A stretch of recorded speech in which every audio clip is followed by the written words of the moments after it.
Bismillahirrahmanirrahim. Assalamualaikum warahmatullahi wabarakatuh. Perkenalkan, nama saya Izzy McLeod Gustanto dengan NIM 42125010024. Di video ini saya akan menjelaskan tentang kelas dan objek pada sistem OOP atau Object Oriented Programming, di mana untuk memenuhi salah satu tugas mata kuliah pada mata kuliah pemrograman berbasis komputer.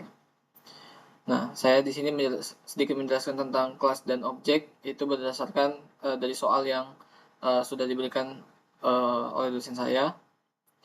Nah, di sini adalah soalnya. Di sini kita diminta untuk membuat program kelas di mana memiliki properti panjang dan metode berupa set ukuran, get ukuran milimeter, get ukuran sentimeter, get ukuran meter, tambahkan dan kurangi sebanyak 3 cm gitu. Kemudian kita juga diminta untuk membuat dua buah objek yang diberi nama penggaris dan meteran dari kelas ukuran ini. Oke, langsung saja kita ke programnya. Di sini saya sudah membuat programnya, jadi saya hanya menjelaskan bagaimana program ini bekerja gitu. Di sini merupakan library atau deklarasi awalnya.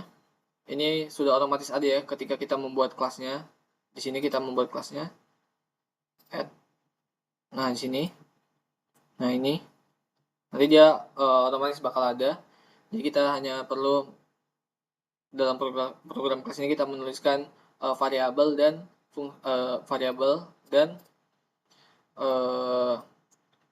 fungsi atau metodenya.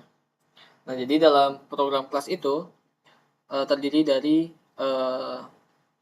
variabel atau properties, di mana dalam soal kita diminta propertiesnya itu merupakan properties panjang. Nah, saya menggunakan tipe datanya double. Nah, kemudian ini adalah propertiesnya dan ini adalah merupakan metodenya. Nah, jadi dalam fungsi kelas itu dalam program kelas itu terdapat variabel dan metodenya. Nah, sampai bawah ini merupakan metodenya. Jadi istilahnya properties ini bakal dioperasikan atau bakal diolah dalam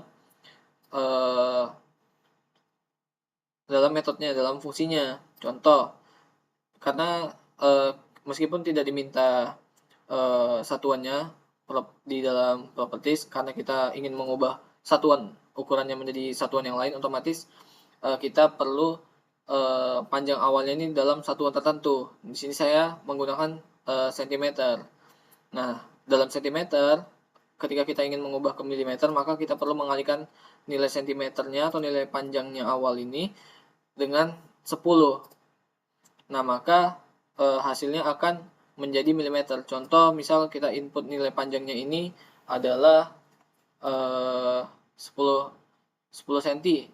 Nah, maka hasil milimeternya itu merupakan 100 mm karena panjang dikali 10. Nah, kurang lebih seperti itu. Nah, kemudian kita masuk ke program utamanya. Semua ini merupakan program utamanya. Dan yang ini merupakan program objeknya. Nah, untuk dalam program utama kita mendeklarasikan variabelnya, mendeklarasikan library-nya itu menggunakan using konversi ukuran. Konversi ukuran ini merupakan nama dari project ini, yaitu di sini saya tulis konversi ukuran. Namun ini bebas ya, tergantung dari pembuat programnya masing-masing. Jadi using spasi nama projectnya. Tujuannya untuk apa? Tujuan penulisannya ini merupakan untuk agar program kelas dan program utamanya bisa saling berkomunikasi. Nah, kita masuk ke program objeknya. Jadi dalam penulisan objek itu pertama kita menuliskan nama kelasnya, nama program kelasnya, yaitu di sini saya menggunakan kelas 1. Nah, maka di sini kita pakai kelas 1 spasi nama objek yang mau kita buat, yaitu di sini saya menggunakan penggaris dan meteran. Kemudian sama dengan neo kelas 1. Maksudnya adalah ini merupakan kelas 1 penggaris ini merupakan objek baru gitu. Nah, lanjut bawahnya merupakan fungsi biasa ya, maksudnya ya fungsi biasa console write, berarti kita nanti akan menampilkan ini gitu, menampilkan panjang awal ini gitu. Nah, kemudian kita menginputkan nilai panjangnya sebesar 20, panjang penggarisnya itu sebesar 20. Nah, mungkin ada yang tidak tahu maksud dari penggaris titik set ukuran ini apa. Ini adalah fungsi untuk memanggil fungsi yang ada di sini, yang ada di kelas ini. Misal kita ingin memanggil fungsi public void get ukuran milimeter, maka kita perlu menuliskan, misal di objek sini, di objek penggaris kita menuliskan penggaris titik get ukuran cm, kurang lebih seperti itu.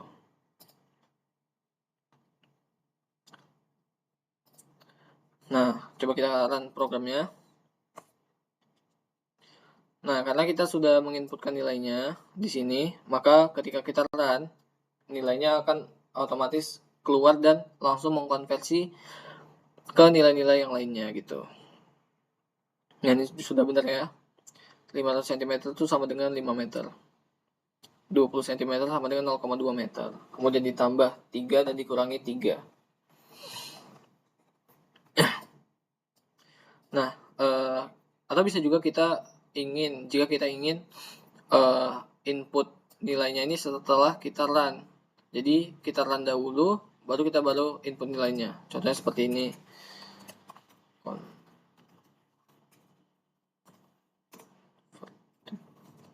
Karena kita menggunakan datanya double, maka to double.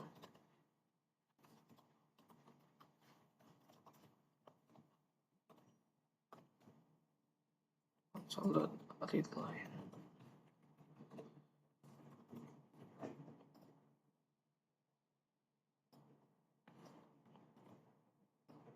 Nah, yang meteran juga sama ya.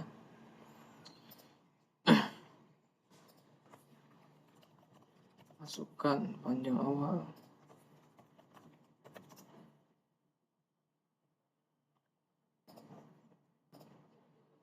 Ini mesti kita ubah juga sedikit.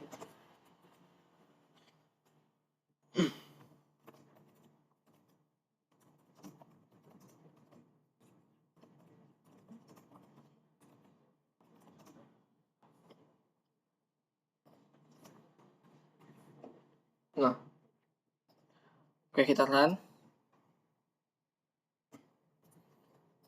Nah, jadi masukkan panjang awal pada objek berupa penggaris, kita masukin nilainya. Kalau tadi kan kita run langsung muncul semua kan. Nah, ini bedanya kita input nilainya itu setelah di run. Misal kita input 60. Nah, panjang awal objek adalah 60 cm, kemudian dikonversikan ke nilai yang lainnya. Nah, karena tipe data yang saya gunakan adalah tipe data double, maka nilainya bisa dalam bentuk koma. Contoh 50,6, berarti dia 6 ini merupakan satuan mili gitu. Jadi 506 mm gitu. Nah, ini pun juga yang ditambah merupakan sentinya, bukan milimeternya. Jadi milimeternya tetap. Mungkin dalam pengukuran namanya meteran, tentu ada satuan milimeternya juga. Nah, tetapi di panjang awal ini kita menggunakan panjangnya cm. Nah, ini merupakan kelas dan objek dari sistem OOP. Nah, sistem OOP itu sendiri itu adalah sistem ibaratnya kita bisa tidak harus berurutan ketika menuliskan fungsi-fungsinya. Nah, mungkin ini berurut menurut dari soal tadi ya. Nah, cuman misal nih kita ingin menampilkan nilai nilai meternya terlebih dahulu dibanding dengan sentimeternya. Nah, maka kita tidak perlu mengganti ke sini. Jadi ini tetap aja yang perlu kita ganti di sininya. X. Nah, kita run. Nah, jadi nilai meternya bisa muncul terlebih dahulu dibanding dengan sentimeter dan milimeter. Nah, karena kita mengurutkannya di sini. Namun kalau misalnya kita mengurutkannya di sini itu tidak akan berpengaruh karena ini akan dipanggil di sini nih. Kurang lebih seperti itu. Nah, jadi kesimpulannya kelas dan objek dalam OOP, kelas itu terdiri dari properties atau variabel dan terdiri dari method atau fungsi. Ini variabel, ini terdiri dari fungsi. Dan penulisan di objek yang ada di program utama itu kita tulis dari nama kelasnya terlebih dahulu, kemudian kita spasi nama objek yang akan kita buat sama dengan new dari kelasnya gitu. Dan cara untuk memanggil fungsi-fungsinya seperti ini. Nah, dan dalam sistem OOP itu tidak harus berurutan, jadi bisa menyesuaikan dengan kebutuhan kita sebagai programmer. Itu tentu saja juga dapat membantu kita untuk menyelesaikan masalah. Misal di get ukuran milimeter ternyata salah nih, rumusnya salah gitu. Jadi kita nggak harus ganti di sini dan di sini, cukup mengganti sekali saja di dalam program kelasnya, kurang lebih seperti itu. Namun apabila ada kesalahan saya mohon maaf. Terima kasih. Wassalamualaikum warahmatullahi wabarakatuh.